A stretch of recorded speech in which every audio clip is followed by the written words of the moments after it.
to the Exercise is Medicine News Roundup.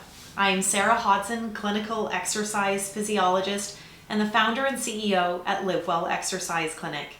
As Canada continues to experience lockdowns across the country, mental and physical health concerns have risen dramatically. The Canadian Mental Health Awareness Week started this May and highlighted an Ipsos Reid study which found that Canada is in the grips of a mental health crisis, but people are more willing to talk about it and to seek help. And the National Post reported that there is a fear that Canadians are not going for cancer screenings, which could lead to a rise in cancer-related deaths. The role of exercise for the prevention and treatment of chronic disease has never been greater. Here is what hit the news radar at LiveWell this month. Sedentary behavior and exercise. Well, we know that 30 minutes of exercise a day is essential for our health, but it isn't enough to counterbalance the effects of sitting all day. A major study reported this May shows that extensive light intensity activity can provide benefits, but moderate to high intensity activity is best. The research published in the British Medical Journal from the Glasgow Caledonian University found that exercise alone is not enough to overcome the health risks of sitting too much. The right balance of time spent exercising and moving throughout the day through tasks and chores can counteract the negative effects of sitting, but exercise at a moderate to vigorous intensity is more effective. This study was published in the British Medical Association Journal, and it analyzed the behavior of over 130 people from the UK, the US, and Sweden. It found that 6 minutes of light activity was equivalent to 1 minute of moderate to intense activity. So you would need to do 3 hours of light activity to yield the same results as 30 minutes of moderate to vigorous activity. And for those who can't do intense activity, 12 minutes of light housework or walking can actually be substituted for 3 minutes of strenuous activity.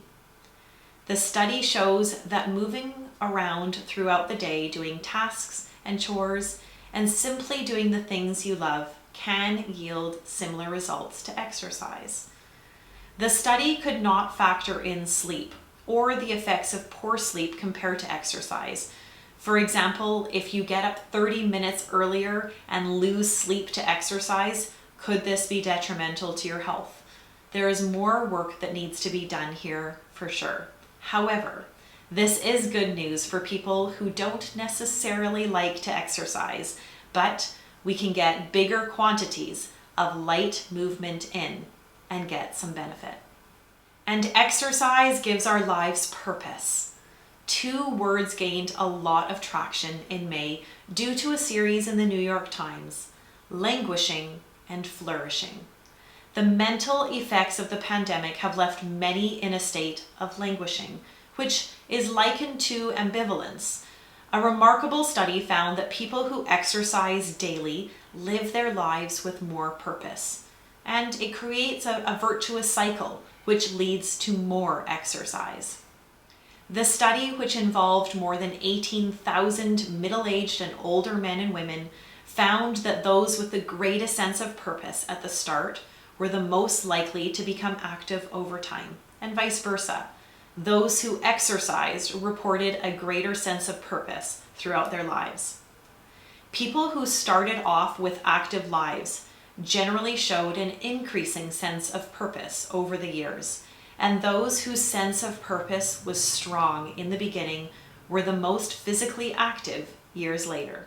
Hypertension raises the risk of cardiovascular disease in women.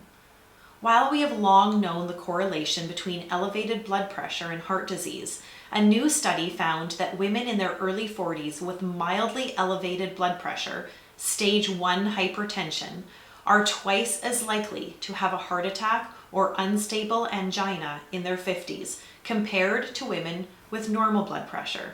This research from the University of Bergen in Norway was published in the European Journal of Preventative Cardiology. Researchers investigated links between mildly elevated blood pressure and acute coronary syndrome in nearly 12,000 middle-aged men and women. At the start of the study, the average age was 41 years old, and 25% of women and 35% of men had stage 1 hypertension. The study then looked at participants 16 years later, and they adjusted for figures to account for other risk factors such as diabetes, BMI, smoking, cholesterol levels, and physical activity. Women with mild hypertension were 2 times more likely to have an acute coronary syndrome as women who had normal blood pressure. The study again proves that all women should be aware of their blood pressure and have it measured every 5 years and every 1 to 2 years if there are other known risk factors such as obesity or diabetes. LiveWell is now offering a free hypertension course in response to this study. It's available to all Canadians. You can visit lowerbloodpressure.ca to take the course for free. Canadians experiencing a mental health crisis. So the Ipsos Reid poll on mental health for Canadians' Mental Health Awareness Week showed that the pandemic has taken its toll on Canadians. But the good news is that we are willing to talk about our mental health. The number of Canadians at high risk through debilitating stress, hopeless depression, the consideration of suicide or self-harm is at the highest since this poll began in 2015, jumping from 33% to 50%. 1 in 10 Canadians has considered suicide or self-harm. Half of Canadian women have mental health challenges, and mental health is disproportionately affecting the youth. 61% of those people making an income of less than $40,000 are at high risk. 30% of Canadians are taking medication for their mental health, which is up from 18% back in 2015.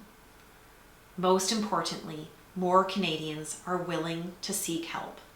If you or someone you know is interested in learning more about LiveWell Exercise Clinic, we invite you to be our guest. Go to livewellclinic.ca to find out more. Thank you for joining me on this month's Exercise is Medicine News Roundup. I'll see you next month.